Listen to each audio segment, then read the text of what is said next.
Hey, everybody, welcome back to the Overrun podcast. Ed Bowder and Dan Schwester here. And today we're talking to New Jersey native Amy Eisenhauer, the EMS siren. Hi, Amy. How are you today? Hey, Amy. I'm well. How are you guys? We are doing very well. So Amy's been educating audiences for years, talking about mental wellness, addressing hoarding events for EMS, career advancement, professional development. She's been doing this for a decade. Those of you who have been around the internet have seen Amy's work, and we're really excited to have her on. And Amy, we wanted to bring you on to talk about, to kind of continue this series of leadership talks that we've been having, because we've had conversations with professionals both in lay professions and in EMS talking about career development. So we wanted to get the idea of leadership kind of from you. What is your view? How are we doing with leadership in EMS generally? And then we try and solve all the world's problems in the next, say 30 minutes or so. So talk to us about what to you makes a good leader. And then we'll get into how we can kind of apply that to EMS. So I think at large, what makes a good leader is someone that cares about their people. And I'd also like to mention that this doesn't necessarily have to be within your specific EMS agency or your job if you're not at an EMS agency currently. I kind of had been stuck, and I did try to escape EMS several times. Right? If you've ever heard me talk about my career journey, it just pulls you right back in. It does, right? Your friend calls you and is like, hey, what are you doing? Do you want to make this much money? It's a 24/72 schedule, and I'll be your partner. You haven't been in an ambulance in a while, huh? Those diesel exhaust fumes really calling to you. Fun it was. Yeah. Remember how much fun it was? Right?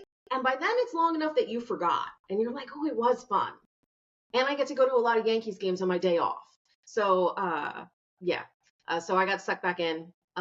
So I tried to leave a bunch of times. And actually, when I found a mentor,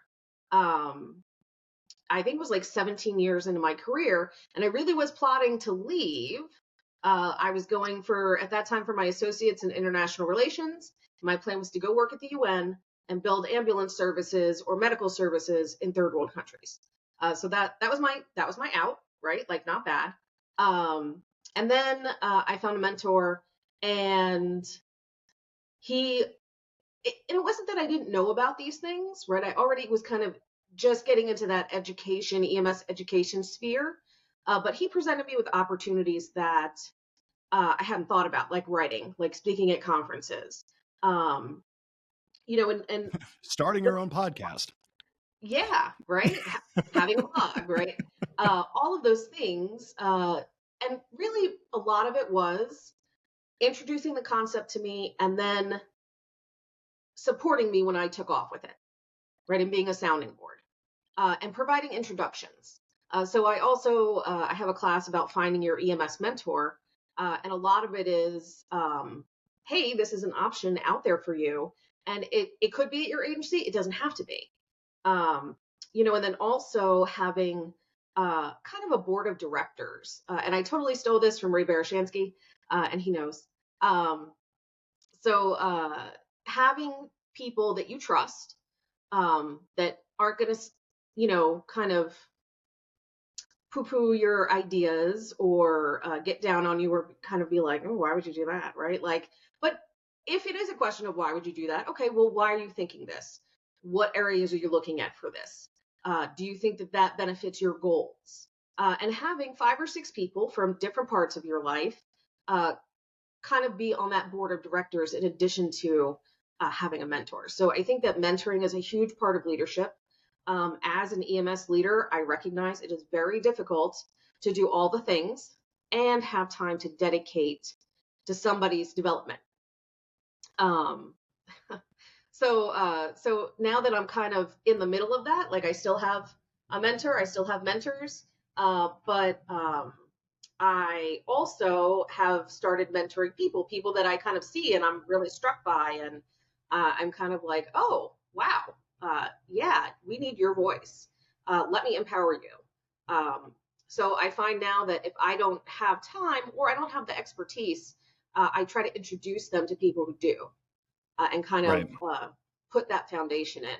And I think that's right. We talk a lot about leadership and kind of organizational leadership and thinking about that top down, right? Like the chief, and then the middle management, and then maybe shift bosses. And we think about that very structured part of it. But I like to think about the other part.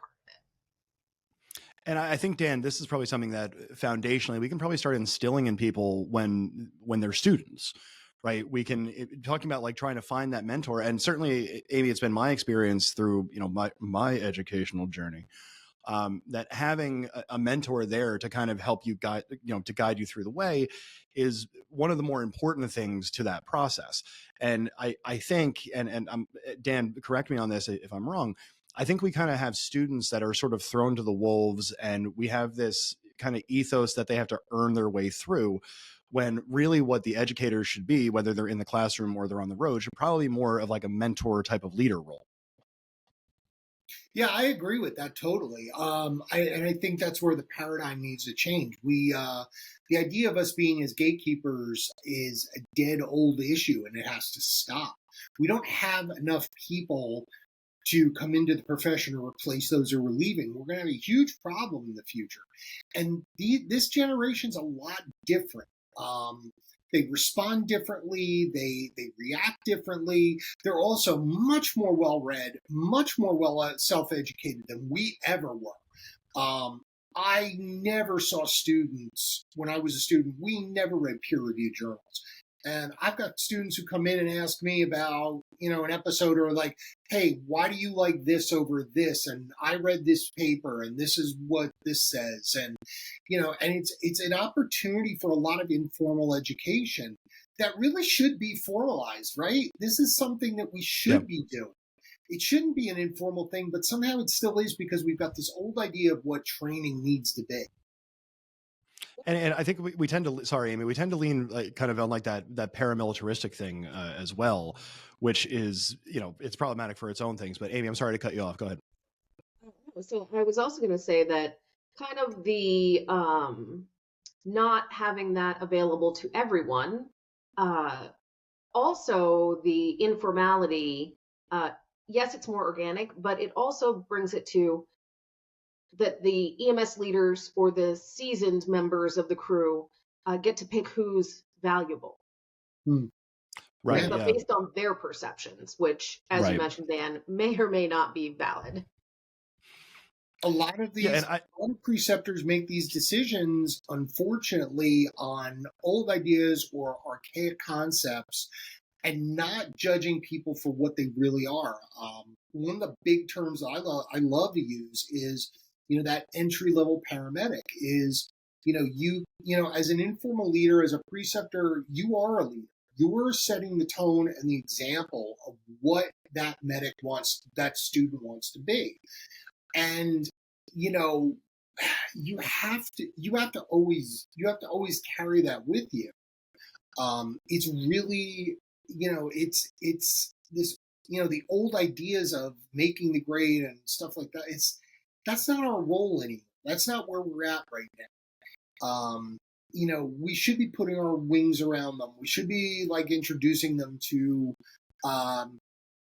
hey, did you read this paper? Hey, what podcasts are you listening to? Hey, where do you get your foam ed? Do you even know that this is out here? Because they don't even teach it in the formal class. There's not enough time, right? Yeah. And it carries on. That sort of leadership and mentorship carries on later in their career, when these students are going to be the next generation of clinical leaders and the people that are doing all the things. I think there's a humility aspect to it as well, because I mean, you look, and I hate to sound, like an ex-president, but if you look around and you look at how the systems work, but looking at like high performing systems all across the country and indeed the world, this is where leadership is. Leadership isn't so much gatekeeping anymore as it is, we're taking time and an investment in this particular person because we want that person to stay with the organization for a long amount of time. And, we've had debates on the show and certainly off air about, how good it is that medicine is a business, but the reality exists that medicine is a business. And, there's a number involved in it. It costs about $2 million per every 100 employee turnover.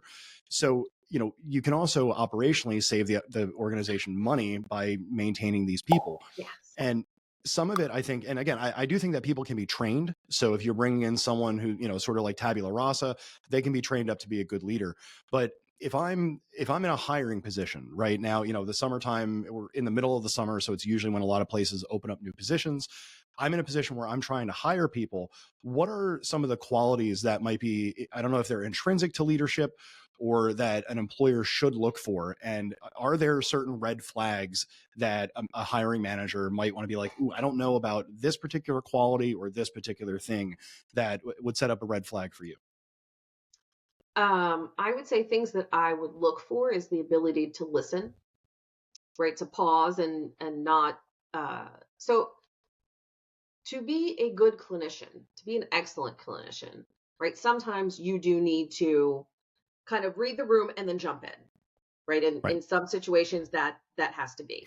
But when we're leading people, that right, is it a rush? Not always, right? 99.9% of the time it's not.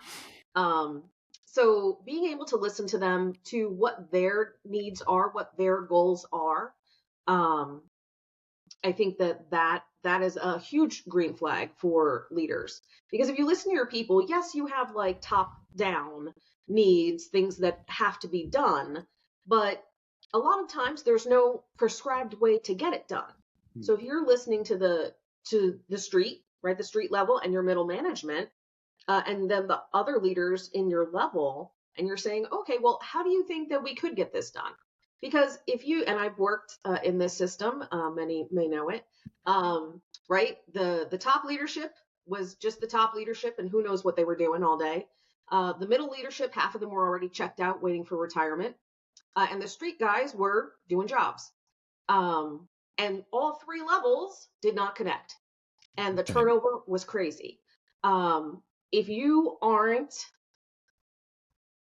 aware of what's actually happening on the street at that top or middle management level, if you don't know what's happening with your people, personally and professionally, if you don't know what's happening in each station or in each work group, none of your top level or mid level goals will ever get accomplished.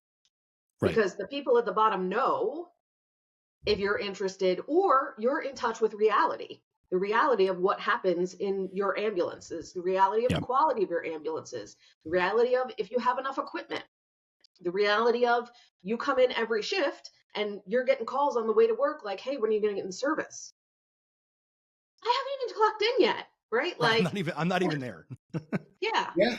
So the ability to listen, to understand what your people need, where they're going, where they want to go, and how you can help them along the way while getting the job done, while getting them experience, while answering calls for service, right? You can still do both.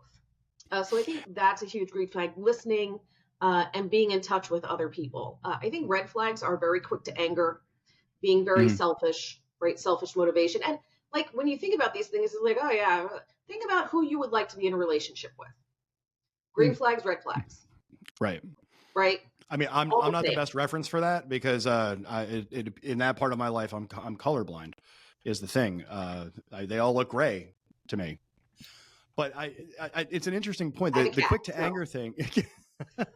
The quick to anger thing is important because I feel like there's a lot of people in management that might take criticism as personal criticism as opposed to professional criticism. And a lot of that has to do with humility.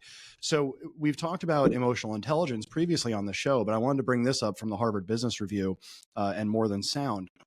This talks about emotional intelligence domains and competencies. And this is obviously an aspect of leadership when you look into the business world, because a lot of leadership is self-reflection. So you have to know, what you have to know what you know and know what you don't know, that whole Dunning-Kruger effect thing. But this talks about like, these are qualities of good managers, right? Having emotional self-awareness, where perhaps if you're getting mad at a student, are you actually mad at the student? Yeah. Right. Or is it, you're mad at the world around you and the student happens to be, a soft target and you have a cudgel. And that's where we get like self-control, adaptability, achievement orientation. Danny, this is something that you do very well when you teach, where it's, we have this one goal. We're going to do 5 things to achieve this one goal, but that's what we're looking to do, right? Where it's like, okay, your student can't start an IV. All right, at the end of this 12-hour shift, you're going to start the hell out of every IV because you're going to know how to do it, right? Empathy and organizational awareness.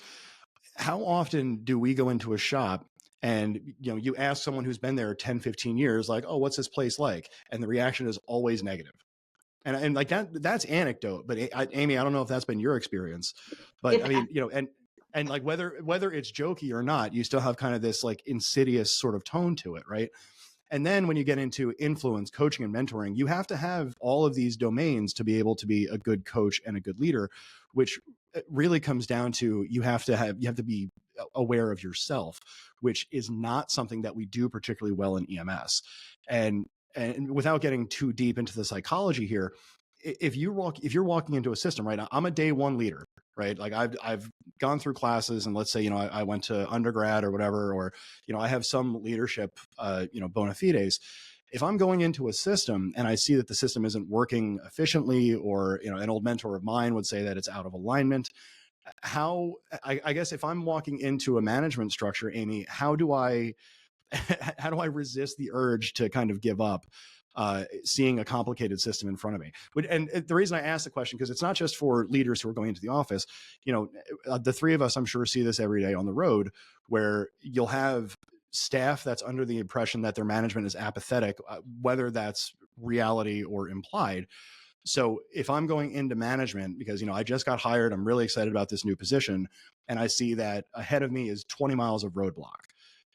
We joke on the show about give us hope, but how do you, what's your advice to someone who's walking into that situation and needs hope to progress and move forward? I would say, right, and this might be hokey, right? Like, how do you eat an elephant?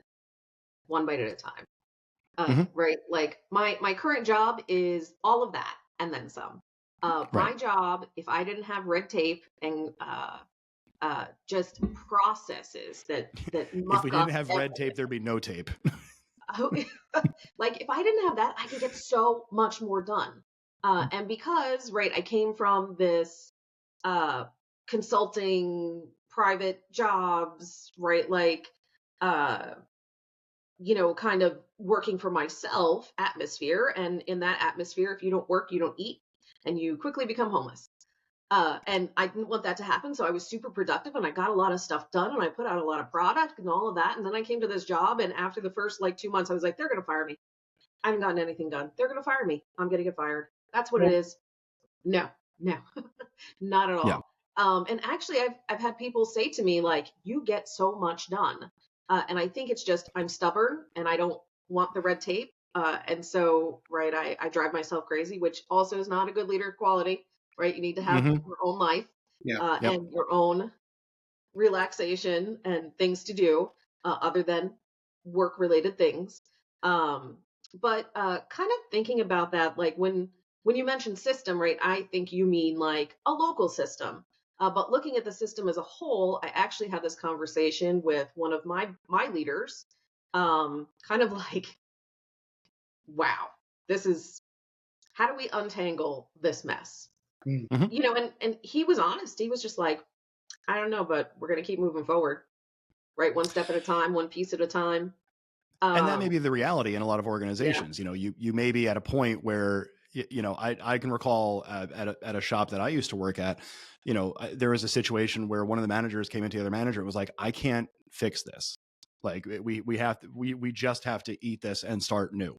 Like there's nothing to be done here. But and Danny, I want to get your feedback here. One of the things that we had talked about off air was becoming a better leader for your system.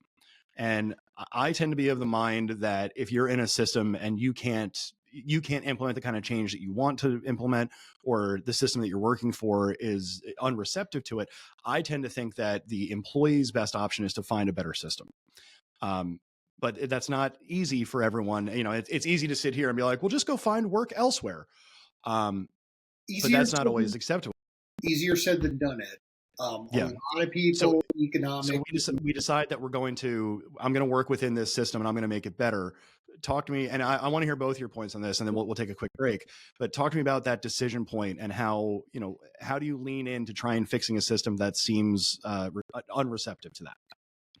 I think Amy's right. I think you eat it one bite at a time, and you look at, it's almost like steering a super tanker, right? You don't throw the wheel 90 degrees. You do it by 1 or 2 degrees at a time.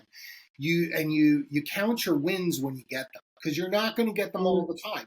In fact, in the beginning, you're not going to get a lot of wins. And that was one failure that I had in my role in leadership was, I hit all the red flags. I came from a paramilitary organization.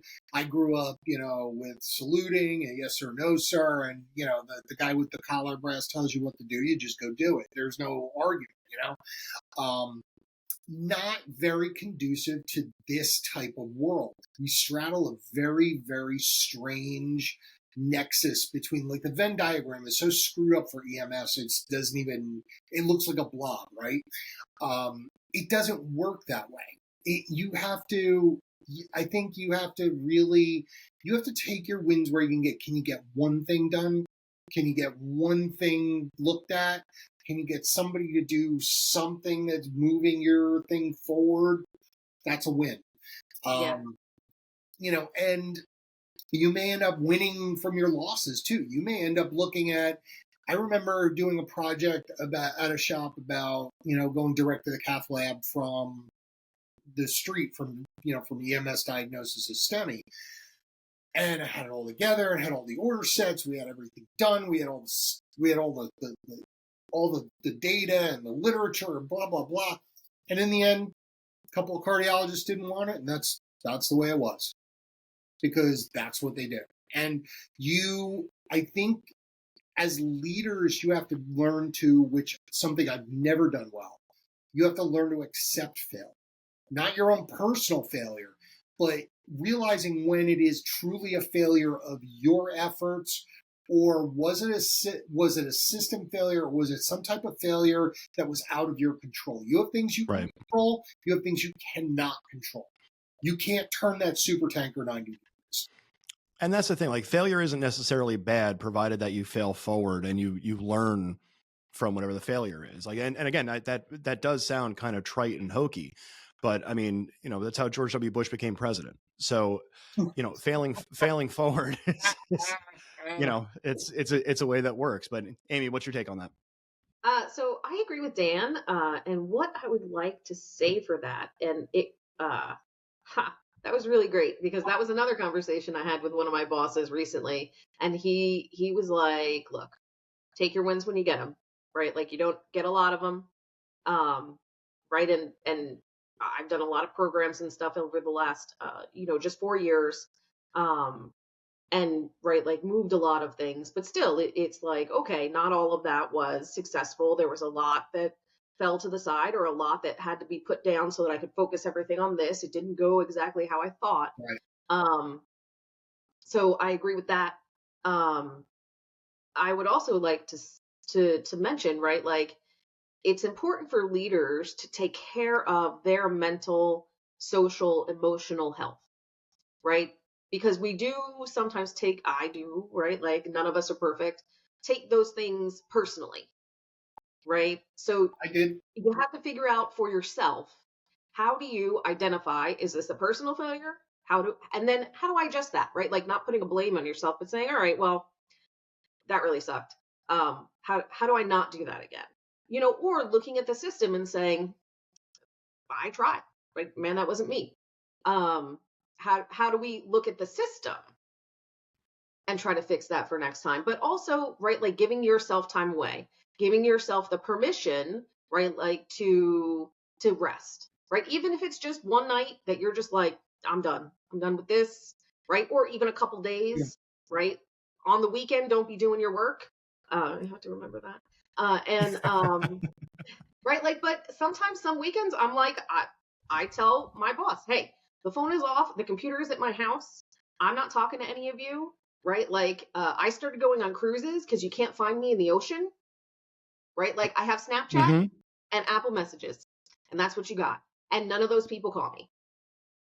Awesome. And that's the thing is there that separation between, you know, the work-life balance that everyone is kind of looking for. I think that as, you know, as a capital I industry, we've worked really hard to kind of make people accustomed to not having that balance. To the point where, I mean, my work schedule has recently changed, and, you know, having conversations about having an 8-hour workday is very alien to me. You know, it's like, what do you mean? What do you mean? What am I doing tonight? I'm getting ready for work tomorrow. That's what I'm doing. But we're going to come back right after this with Amy Eisenhauer. This episode of the Overrun podcast is brought to you by Team Life. Your hands can save a life.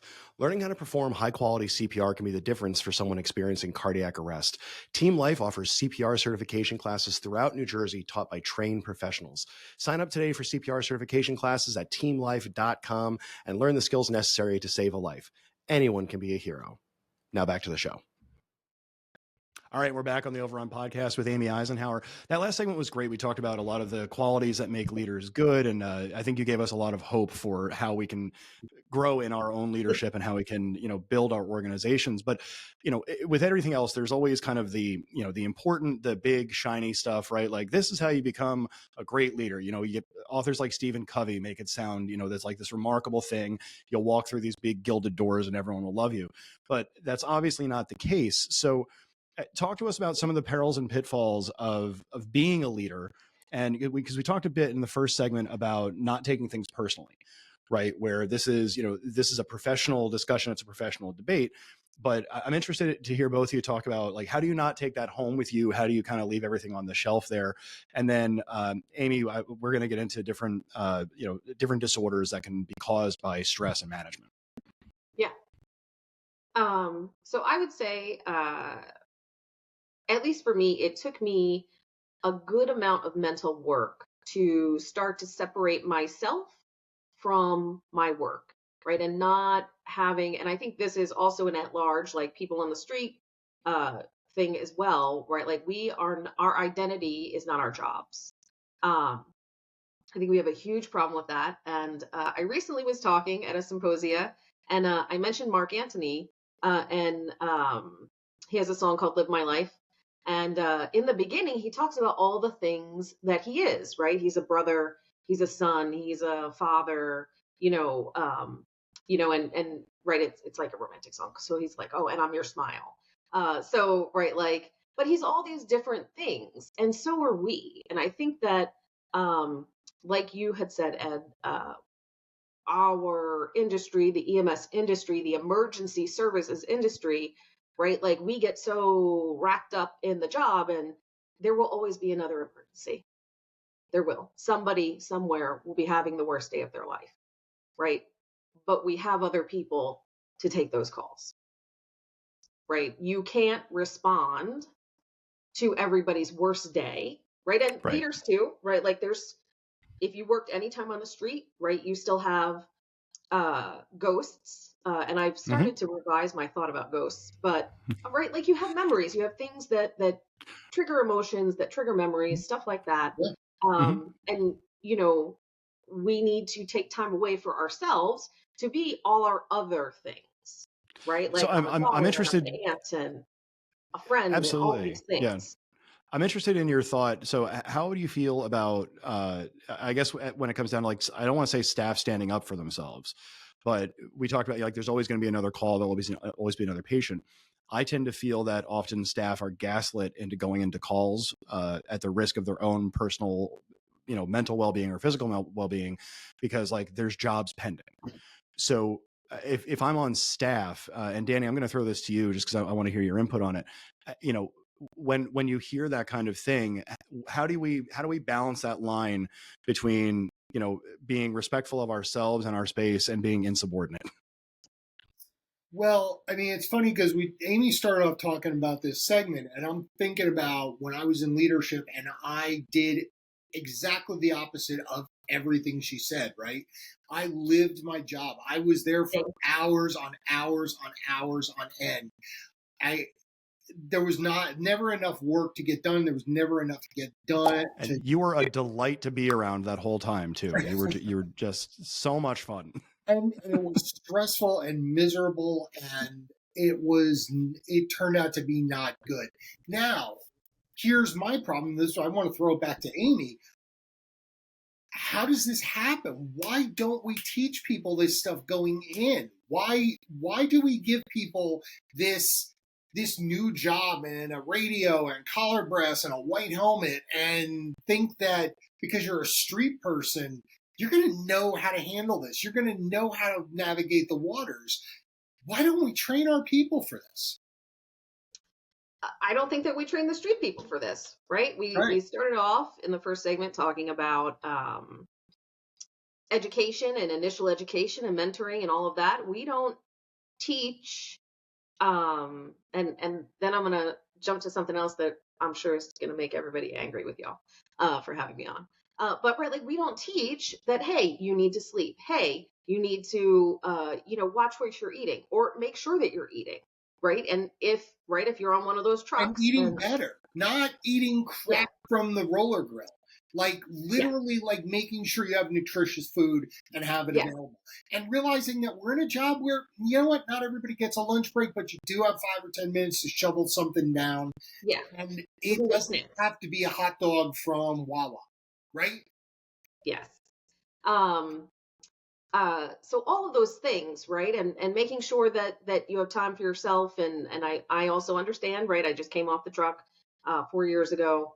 I get it, right? Like I had to pay my rent, I had to go to work, I had to do the work. I would love to move back to New York City now that I'm permitted to, and I just cannot, because even in my current job, I can't afford to live down there. So I don't know how anybody's doing it. But my point is that we don't teach new people coming in, hey, this job is hard. It will run you down, right? Like, so there's a Nietzsche quote, and I know that he's a controversial philosopher.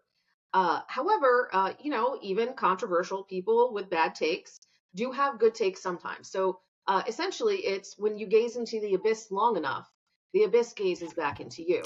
Right. I was hoping that was going to be your quote. I love it. I love it so much. Yep. Nope. Top 5 Nietzsche quote. Love it. So that's where we get like moral injury. That's where we get burnout. That's where we get all these things. Yeah. And honestly, that is our job, right? Our job is everybody's worst day. Yeah. Most of the time. Right? Like whatever the level of that worst is from our perception, it's their worst day because they had to call us. So I think that even goes back to how we attract people to this work, right? Because the work is not all lights and sirens, hustle bustle, right? Job town, whatever you want to call it. Frustrating as hell. Yeah. Right. That's not what we do. That's not what we do.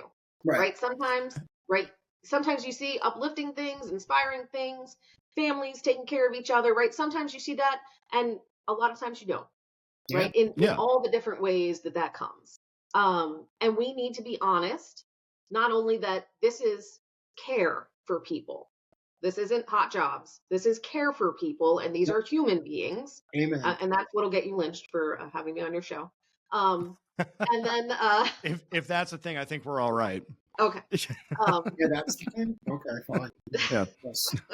You wait. Somebody will leave you a comment. No, but there's a line in Bringing Out the Dead, which I know a bunch of providers have issues with, and Jimmy Apple has certainly mentioned it to us. But he mentions being a grief mob, and that's it's a crude way to look at it, but a lot of times that's kind of the position that we fill. Right. It's a privilege and an honor to get to bear witness to these moments in people's lives, but we also have to bear witness to these moments in people's lives.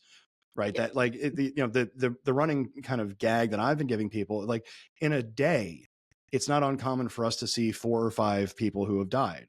How many lay people do you know that have seen 4 or 5 people who have died in their life?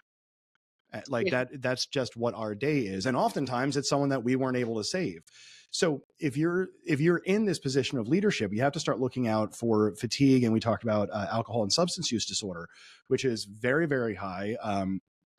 Anecdotally, there was some data from a decade ago now that I'm probably going to misquote, but the substance abuse numbers amongst healthcare providers was somewhere to the tune of 70%. It's and that's across all board. That's caffeine and whatever else. but certainly alcohol and substance use is a thing. So go ahead, Dan. It should be more, Ed, because y'all make fun of me for being the old guy. I had more than one, I can tell you, barstool debriefings. That was Oh, sure. That was the culture. That's what we did. That's what we were taught. That's how. But even now, but how many bars that are open at 7:30 are called church? Choir that's a very common thing. So, Amy, I want to get you just to talk a little bit about like monitoring for fatigue and whether it's alcohol or substance use disorder, kind of among the staff. And then we'll get out of here. Yeah. So just really quickly, I did want to comment on Bringing Out the Dead. I am a Joe Connolly stan.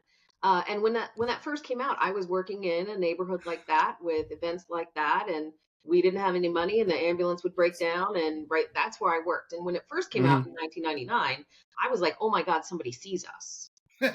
Sees the work. Somebody sees the work we're doing. Somebody sees this place. And I worked. My father worked as a medic for 40 years, and he took me to see that film in the theaters, and I didn't understand it. It was a good film, but I just didn't get it. And he was laughing and like nodding along, like enjoying the film in a much different way than I was. And then after I got like I don't remember if it was after my EMT or medic cert, then I watched the film again. I was like, oh, okay, now I get it. Yeah, this is you're right. This is our life now. Well, and then, and I understand Jamie Apple's point, and I don't know if he and I talked about it or not. However, we talked about something off air a while ago, and he was like, I got thoughts on Bringing Out the Dead. I'm like, oh, I can't wait to hear him. Yeah. But I get the point that it is the way that we look at it now that we know about PTSI and PTSD, now that we know about mental health, now that we know about moral injury, now that we know about substance use disorder and mental health disorders, and post-secondary trauma exposure. Right now that we know about that, and you look at it and you go, oh my God, what have we done to ourselves? Right. And that we voluntarily took this job. Right. So I think that I understand the trauma gore part of it, but I also understand that it is very representative of the realness and trueness of what this job can be. So back to substance use disorder. I got into speaking and writing because the IAFF in 2010 put out a white paper, and I can't find it anymore on the internet. So if somebody has a copy, please email me. Initially they were looking at alcohol use disorder among firefighters, among IAFF members, right? So they said at that time that 29% of firefighters that completed the survey reported that they had alcohol use disorder. And that was comprised of, what we traditionally think of as alcoholism, but also binge drinking, which I think all EMS people are subject to at some point for a variety of reasons. Have you been to a conference lately? Yeah. It's the thing, and we both love our conferences, or I guess all three of us love our conferences, but it is often a centerpiece where, and again, this isn't a criticism necessarily. It's just the reality where, in a conference setting, they're often at hotels. The best place to meet socially at hotels is at the bar. So we almost do it to ourselves a little bit as well. But yeah, so you talk to us about some of the signs and symptoms, because the binge drinking thing is that's 2 or 3 drinks in a night. Well, that builds up over time. For servings, not drinks, servings, right? And for men, it's 5. And what a serving is dependent on the kind of alcohol that it is and the amount, alcohol by volume, etc. So if you have some foofy drink that has 4 or 5 shots in it, well, 1 or 2 of those, you're done, right? That's binge drinking. Yeah. So, it is important to be clear about how that's defined. However, I have seen some research, and I don't know if there were surveys or, peer review studies that number, when not associated with a survey that your job or your union puts out, that number quickly grows to 70 or 80%. Right. When we think about binge drinking and alcohol use disorder. I believe it. Yeah. So, right, some of those signs is, are you drinking more than you used to, right? Are you right? And none of these really change, right? This is true for anybody. Are you is your alcohol use limiting your life, Mm. right? So, are you able to go to work the next day, right? Because it's not permissible to stop drinking at 3 a.m. and show up for your shift at 6 anymore. Well, not with that attitude. Yes. Right? Like people will tell on you now, which is good, Oh yeah. right? Because you shouldn't be in the front or the back. Yeah. Right. Well, and again, that's a culture shift, right? That's 10 years ago. People used to brag about that. Yeah. Yeah. So do you have to call out of work? Right? Like, are you not able to do certain things? Right? Are you passed out drunk? Right? Are you blacked out? Are you making questionable social decisions? Right? Like, is this affecting your right? Like, so if it's affecting your life in negative ways, at large, you probably have a problem and you should look at that.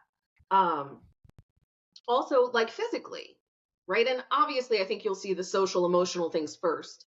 But physically, is this affecting your body? And I like how Dan casually mentioned, I'm the old guy, right? Like as I've gotten older, right? So I'm just going to warn all the youthful and exuberant people out there. When you're 30, man, that's when it starts.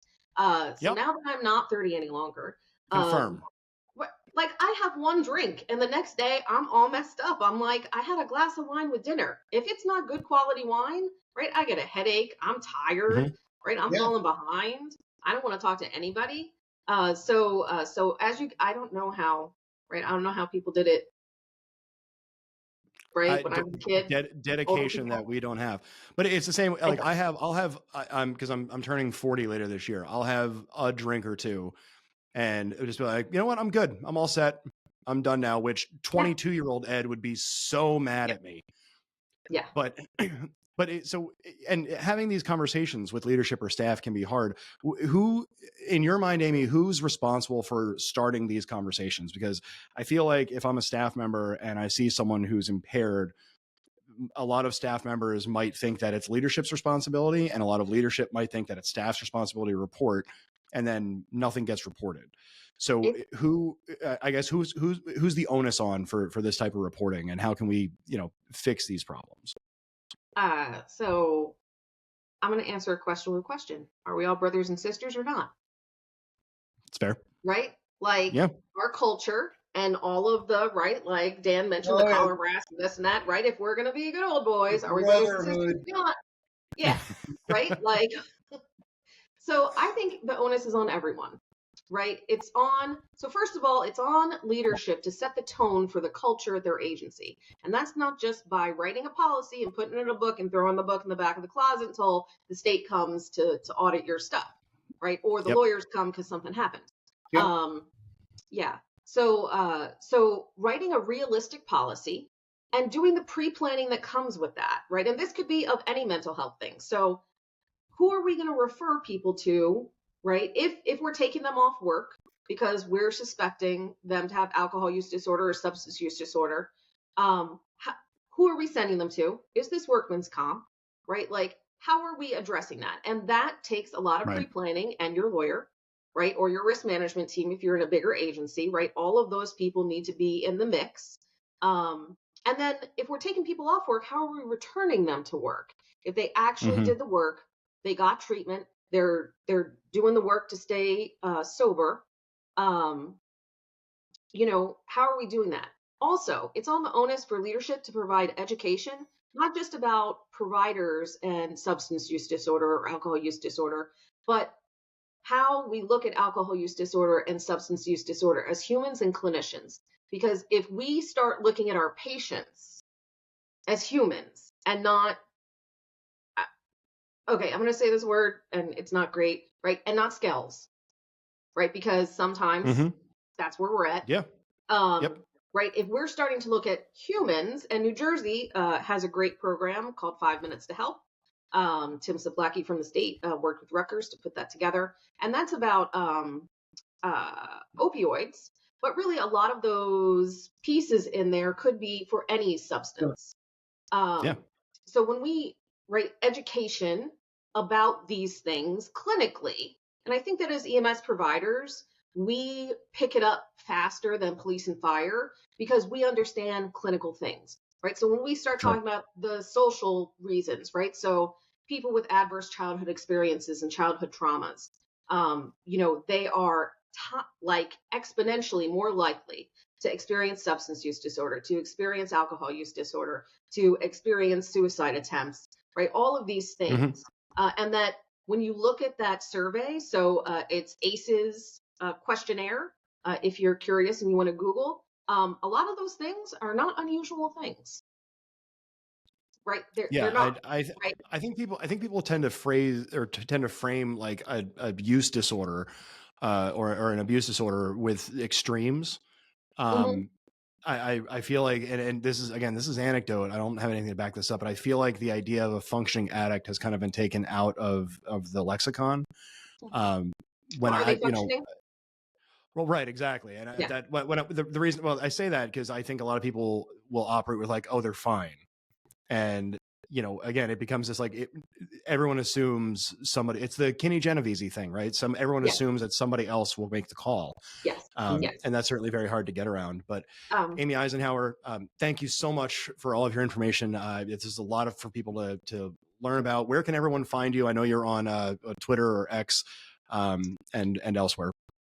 yes, my account was hacked and I got it back. I'm so excited. X gave me Beautiful. my account back after many, many, many, many messages. So I'm at the EMS Siren there, and I also have a website, www.theemssiren.com. I'll also be at EMS Expo. I'll be at the Rural Nevada Conference. I'll be in Missouri and Kansas in over the summer in August.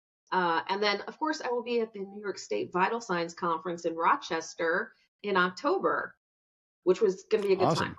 Yeah. Beautiful. Amy Eisenhauer, thank you so much. Danny and I'll be back in a couple minutes. All right, Ed Bowder and Dan Schwester back on the Overrun. That was a good talk. I like Amy. She's good people. Oh, Amy's fantastic. And if you get a chance to see her present or if you get to see her at a conference, she is exactly the same person she is here. Very knowledgeable, astoundingly accomplished, just a real great cheerleader and example for EMS clinicians everywhere. She's done amazing work, and I'm glad we finally got her on the show. We've been trying for a long time. Yeah. Yeah, it's always good to have a Jersey person on. That's Jersey my all own day, little thing. all day, every day. But I mean, the stuff that she's put out just on, I think that there's an element of bravery in EMS talking about leadership failures, how we can do better at it. And it's nice to see someone from the BLS level, right?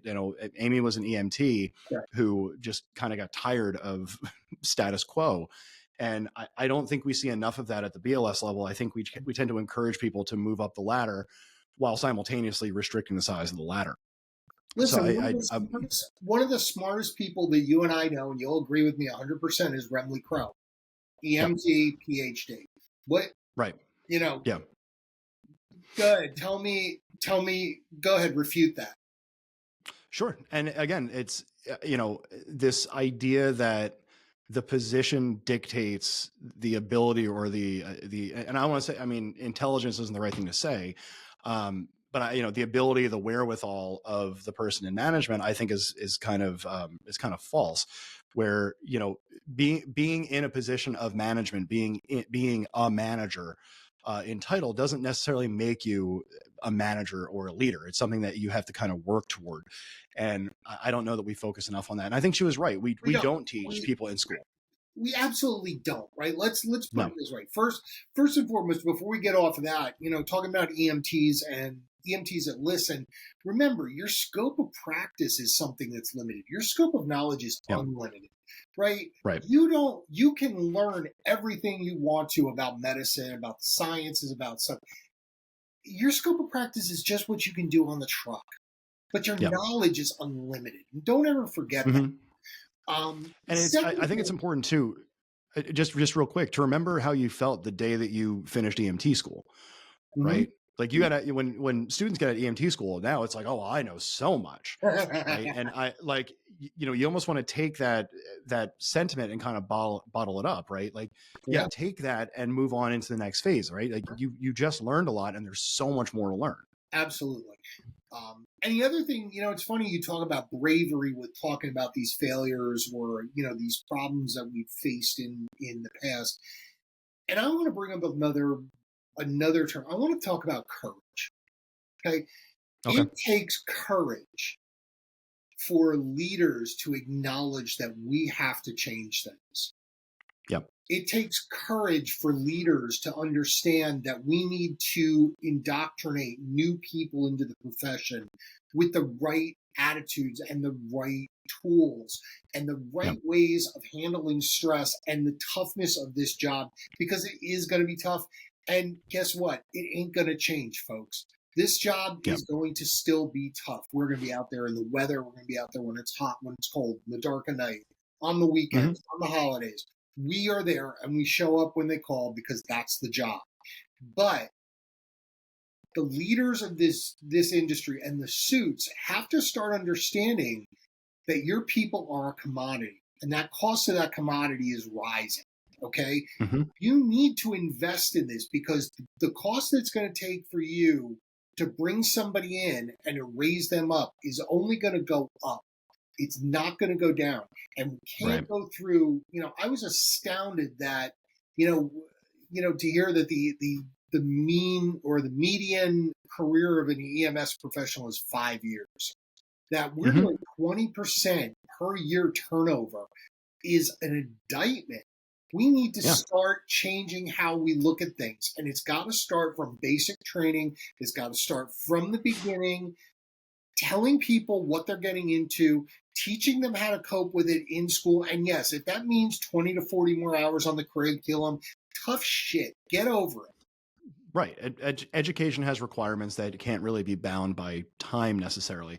And, when it comes to leadership roles, again, it's not just a business thing, right? It's really easy to say like, well, leadership is a business concept and it's taught in business schools and it's not really a medicine thing. And it's like, no, if you're on a scene, you should be the leader on that scene, regardless of if you're an EMT or a medic or an eye or whatever, because the thing that we throw out the most are cardiac arrest scenarios, right? In a cardiac arrest scenario, you must be the leader on that location, because if you're not, there's a possibility that nobody will be, right? So if you're running a resuscitation, like those are those little micro opportunities to take out your leadership up, whatever leadership abilities you might have, where, all right, I've got the airway, you're going to do compressions, right? And then you'll start to see that kind of grow in yourself over time. But I do think as an industry, if we haven't failed, we've certainly come up short on instilling leadership into our students and into our EMTs and into our medics and our providers writ large. And the problem with that is then we run into the problem where we're at today, where we have high turnover. We don't have a career ladder for people. And we've talked plenty of times about, having career ladders for EMTs, Right. and for medics. But it is a very important aspect to this industry, where we can talk about all the fun, fancy clinical stuff all day. And, believe me, you and I have sat and just done that for hours anyway, off air. And those things are important, but this organizational longevity is important as well. EMS is an industry that can't go away. Not, it shouldn't, it can't. Yeah. So, but we also don't have the same benefits of subsidies that the police and the fire might have. So we are in a position where we have to, out of necessity, better our business model and better our recruitment strategies. And for God's sakes, we've got to start identifying people who have the proper qualities to be leaders, picking those people, not your buddies, not the one who's the good street provider, not the person that's been there the longest, and teaching them how to survive in the leadership realm. Because it's totally different than being a street medic or an EMT. It's a whole nother level of skills. It's a whole nother dimension of doing a job. And you're going to have stress. And you're, again, just like being in the street, you're going to have stress. You're going to have failures. You're going to have things that grate on you. And if we don't want these people turning to a bar stool, we're going to have to start teaching this early.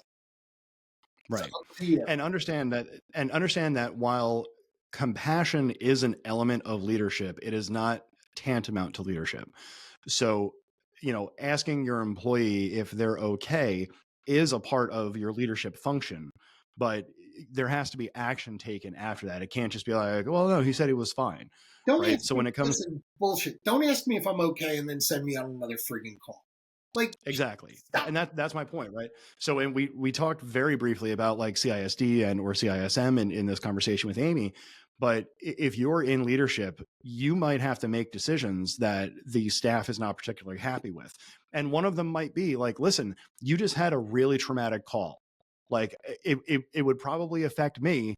I'm sure it's affecting you. And you know what? Even if it's not, I'm taking you down for an hour just so all that cortisol in your system can settle, because I don't want you going on the next call and being so amped up that, you get into a fight with a patient's family. Go get food, go hydrate, take a 20-minute power nap or meditate, and get back on the road. Exactly. Put There's some ice no on the back of your service. neck. And Yeah. you know what? Stop telling me that your service can't do it or the system won't allow it. That's bullshit. No, any system can be adjusted to fit the needs of their staff. Absolutely. Full stop. That's just what it is. But we're interested to hear your thoughts. Let us know what you guys think. Hit the subscribe button. That's going to be here because I figured it out on the screen this time. So hit the subscribe button. It's right here, right in the middle. Right. Oh, it's there. Right in the middle there. Wow. So check out the rest of the podcast and everything else that we have on YouTube and TikTok and all that. Be sure to subscribe and keep an eye out for all the content we have coming out at you.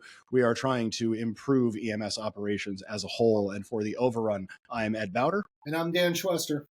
We'll talk to you guys next time. Get home safe, everybody.